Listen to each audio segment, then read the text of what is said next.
안녕하세요. 다하북스의 다하입니다. 그동안 잘 지내셨나요? 카페 운영하면서 오디오북 하기란 쉽지 않더라고요.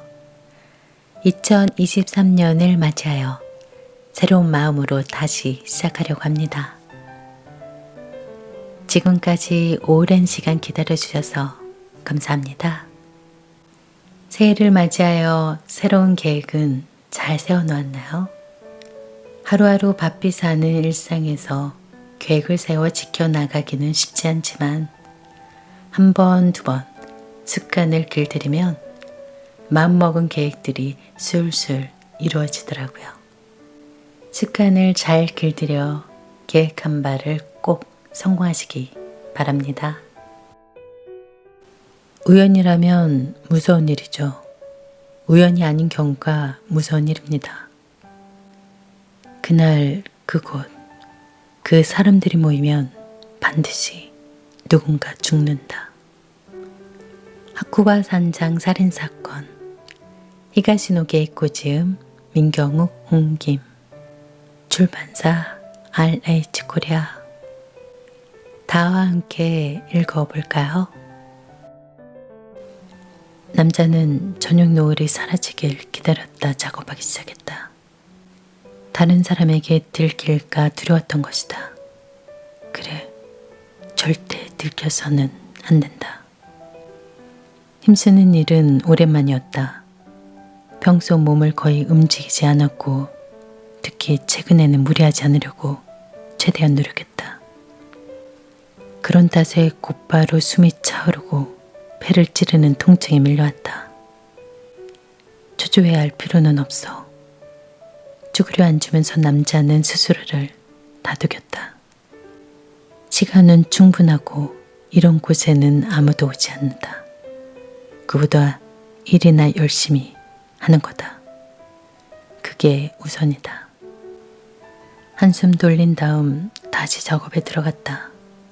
익숙하지 않은 작업이다. 삽을 사용하는 게 몇 년 만인가. 그래도 어떻게 다루는지는 잊지 않았다. 느리지만 제대로 파고 있다. 한참을 파내려 간 뒤 남자는 옆에 놓아둔 나무 상자를 구멍 안에 넣어보았다. 나무 상자는 구멍에 꼭 맞았다. 하지만 그는 잠시 생각한 후 나무 상자를 꺼내고 더 깊이 파내려 갔다. 서두를 필요는 없어. 자기 생각을 확인한 듯 이번에는 소리내어 말해본다. 이 일이 가장 중요하다. 여기서 대충 처리하면 모든 계획이 수포로 돌아간다. 신중히, 신중히. 그래, 무슨 일이 있어도 신중해야 한다. 그건 그렇고. 그는 조금 불안한 듯 고개를 갸웃했다. 땅속에서 다른 게 나올 낌새가 없었던 것이다. 역시 뭔가 잘못됐나? 아니야, 그럴 리 없어. 여기가 아니면 어디란 말인가? 결국 그것은 뭔가가 들어있다는 의미가 아니었군. 주술? 맞다. 어차피 주술에 불과한 것이다. 만약 착오였다고 해도 상관없다. 지금 이 순간부터 그 착오가 진실이 되는 것이다. 그 후 남자는 다시 구멍 속에 나무 상자를 넣었다. 이번에는 꽤 깊이 들어갔다. 이 정도면 됐다. 그는 만족스럽게 고개를 끄덕였다. 그러고는 그 위에 흙을 덮고 다시 눈을 덮은 뒤 몇 걸음 뒤로 물러가 그 지점을 바라보았다. 눈이 조금 거뭇거뭇해지긴 했지만 특별히 눈에 띄지는 않았다. 그는 다시 한번 이 정도면 됐다고 생각했다. 그는 삽을 짊어지고 온 길을 되돌아오면서 계획을 정리했다. 기승전결. 모두 완벽했다. 유일한 걱정거리는 지금 묻은 장소를 다른 사람에게 들키는 것인데 그는 걱정하지 않았다. 괜찮아. 그렇게 머리 좋은 놈은 없다. 게이치, 조금만 기다려. 그는 무심코 중얼거렸다. 인기척을 느낀 것은 한참을 걸은 뒤였다. 그야 쭉 10m 정도 떨어진 곳에 사람의 뒷모습이 보였다. 고개를 숙이고 걸었던 터라 미처 알아채지 못했는데 훨씬 전부터 거기 있었을지도 모른다. 그의 가슴이 덜컥 내려앉았다. 어쩌면 저 사람이 내 행동을 처음부터 끝까지 지켜봤을지 모른다. 그는 전력을 다해 달렸다. 그 사람의 정체를 밝히기 위해서였다. 이런 곳에서 실책을 범할 수는 없다. 다음 날 아침, 하쿠바에 있는 한 펜션 주인이 담당 경찰서에 뒤편 계곡에서 손님이 떨어져 죽었다고 신고했다. 계곡에는 부서진 돌다리가 중간까지 뻗어 있었는데 거기서 떨어진 것 같다고 했다. 돌다리가 얼어붙어서 미끄러지기 쉬웠다. 손님은 신바지 지로라는 이름으로 숙박했는데 곧 가명으로 밝혀졌다. 소지품 속에서 가하사키 가즈오라고 적힌 병원 진찰권이 나온 것이다. 병원에서 확인해 본 결과 정확한 신원도 밝혀졌다. 도쿄의 보석가게 주인으로 나이는 53세였다. 가족들 말로는 3일 전부터 실종된 상태였다고 했다. 이 남자가 왜 하쿠바의 펜션에 왔는지는 끝내 밝혀지지 않았다. 제법 오래되어 보이는 뻐꾸기 시계의 뻐꾸기가 9번 얼굴을 내밀었다.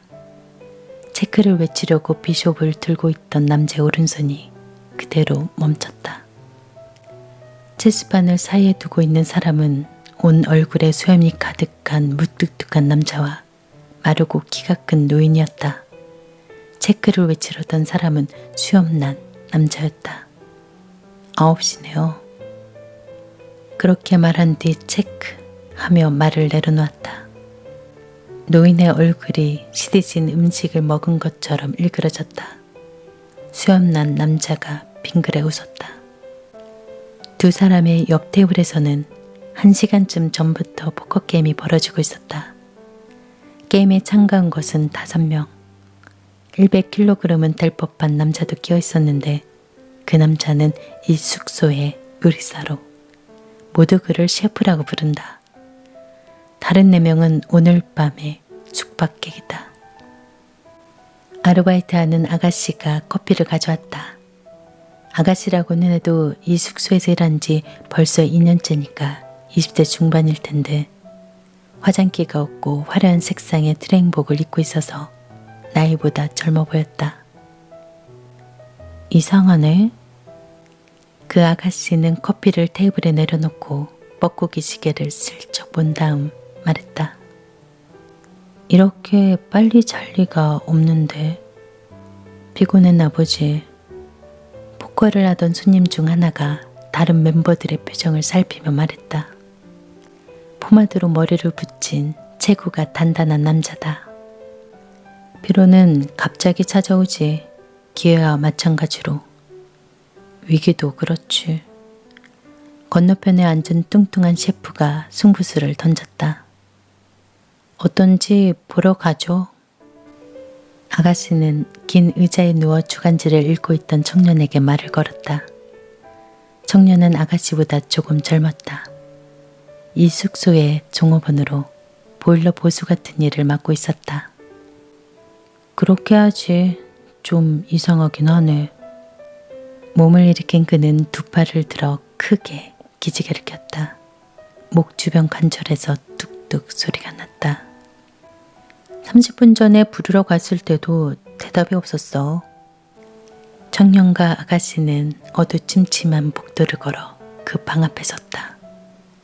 문에는 나무로 만든 문패가 걸려 있었는데 거기에는 험프티 덤프티라고 새겨져 있었다. 이 방의 이름이다. 청년은 2-3번 노크한 다음 그 방에 묵고 있는 손님의 이름을 불렀다. 복도에 울릴 정도로 크게 소리쳤는데도 실내에서는 반응이 없었다. 손잡이를 돌려봤지만 잠겨 있었다. 열어봐요. 아가씨가 불안하게 청년을 올려다봤다.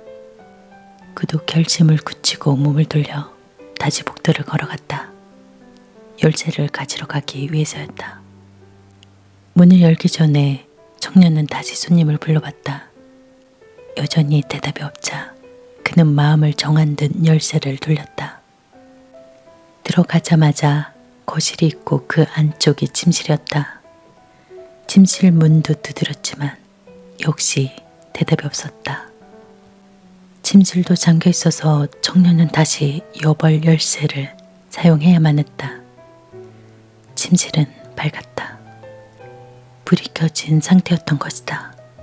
뜻밖의 상황에 청년은 숨을 멈췄다. 하지만 더 큰 충격을 받은 것은 바로 다음 순간이었다. 손님은 침대에 엎드린 상태로 고개만 옆으로 돌린 채 누워 있었다. 한두 걸음 다가가던 청년은 경악했다. 손님이 검붉은 얼굴로 물끄러미 그를 응시하고 있던 것이다. 어느 날 밤 신수 하쿠바에 있는 한 산장에서 일어난 일이었다. 창밖에는 마침 눈이 내리기 시작했다. 청년의 비명은 그 속에 흡수되어 사라졌다. 하쿠바 산장에서 일어난 두 의문의 사건. 과연 산장에서는 무슨 일이 일어난 것일까요? 지금까지 다북수의 다와 함께 해주셔서 감사합니다. 항상 행운이 가득하시길 바랍니다.